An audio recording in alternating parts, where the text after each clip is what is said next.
Ku kyalo Busimbi Kasimbi mu divisioni y'e Busimbi okumpi ne woofiisi ya munisipale y'Emityana wetusanze essomero lya Bismarck High School nga nannyini Henry Semakula apangisaawo. Kigambibwa nti ono yamatiza abayizi nti agenda kubatwala ku kifo ekirala gye baba bakolera ebigezo kubanga abadde talina ssenta nnamba. Bwe bukedde ku makya abayizi beesudde mudene ne bagenda ku poliisi Emityana ne bawabira omusomesa waabwe nga bw'abadde ababuzeeko ate nga babadde balina okutuula ebigezo ebya UCE. Omwogezi wa poliisi mu Wamala Region Rachel Kawala annyonnyodde ebibaddewo n'agamba nti batandise okunoonya Semakula abitebye. Nga bano beemulugunya ku director waabwe eyakozesa olukujjukujju n'abajjako ssente ezigambibwa nti zino zaali za UNEB registration nga naye we batuusizza okukola ebigezo ne balaga nti tebali registered. Kawala annyonnyodde nti ono yaggyako abayizi 7 ensimbi buli omu $227 nga za kwewandiisa batuula ebigezo kyokka n'atabawandiisa.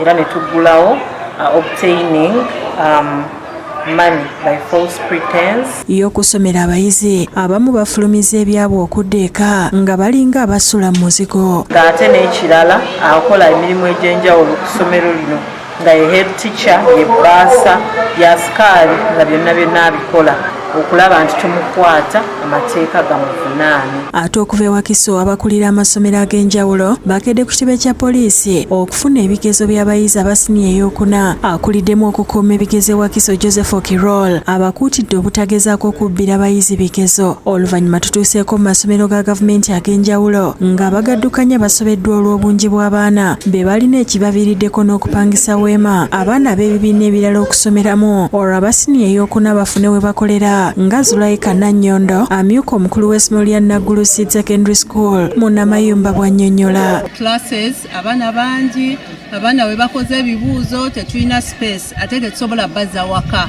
Kati kyetusaba gavumenti otukolera bannange tusaba okubanga batuwa ebizimbe. Ye Jimeyiga akulira ebyensoma ku ssomero lino ategeezezza nti abayizi batandise bulungi. Tubuuzizza abayizi ku senior 4 362 bonna baligisalinga. Embeera y'emu ebadde ne ku ssomero lya Nampunge Community High School nga nene akulira essomero Anet Nambuya ategeeza nti batuuzizza abaana 182 kyokka olw'ebibiina okubeera ebitono basazeewo okupangisa weema abamu ku baana batuuliremu. Bakozesezza ebibiina 5 ate nga streams zibadde 2 kitegeeza 5 streams or they are displaced. Akulira ebyenjigiriza e Wakiso Frederick Kiyinje ategeeza nti ebigezo bitandise bulungi n'asaba abakulira amasomero obutakolagana na bazadde okugezaako okubbira abaana ebigezo kubanga guno musango. Tubeegalidde abazadde ogwame gwa kusasula fees ogw'abasomesa gwa kusomesa abaana bateekateeka nakukola bibuuzo.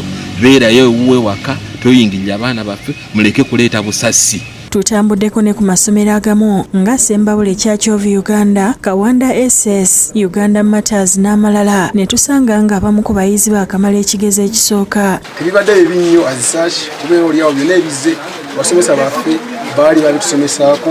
Okusinziira ekigezo ekibadde kitambudde bulungi. Abakulu b'amasomero okuli Reverend Bogo Samuel ne Muhwezi Peter baliko bye boogedde. Bitandise bulungi olwaleero n'essomero lya Geography twaregistaringa abaana 103 era bonna 103 bazze. Poze essomero erimu erya Uganda Matters Sembabule teryafiibwa kandidate omu takoze exams Katonda muwe ekiwummula ekirungi. Yowe Kalangala abayizi abasiniya ey'okuna batandise bulungi nga220 be babitudde olwaleero. Kabashoke omulondoozi w'ebigezo mu disitulikiti n'agamba abayizi bonna bali mu mbeera nnungi. Basupervisor batuukidde mu budde abaana bonna we bali.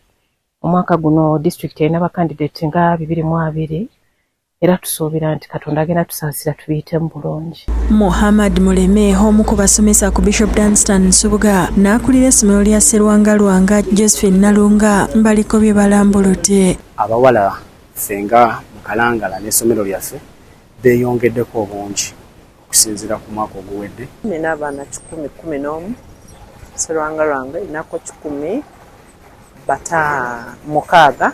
Ku bugezo bw'enze nga nkola ndabira ddala nti nno abasomesa abanteeseteese ekimala. Got enough exposure to papers and different kinds of questions. So tuli ready okubanga tufeesinga ebigezo ebyo. Omwogezi wa UNEB Jennifer Kalule Musamba mu lukungaana lw'abannamawulire olutudde Naggulo ategeeza nti ebigezo bitandise bulungi wadde nga waliwo obumulumulo obutonotono. Oba okugezaako okwagala okubbira abaana ebigezo oba okulabikanga atambuza akasasi wadde katuufu wadde si katuufu ogwo musango gwa naggomola. Penyagudde bagezi ogamba musimonyaga musigaza eddakiika 35 nga nze namaze dda musambuyisa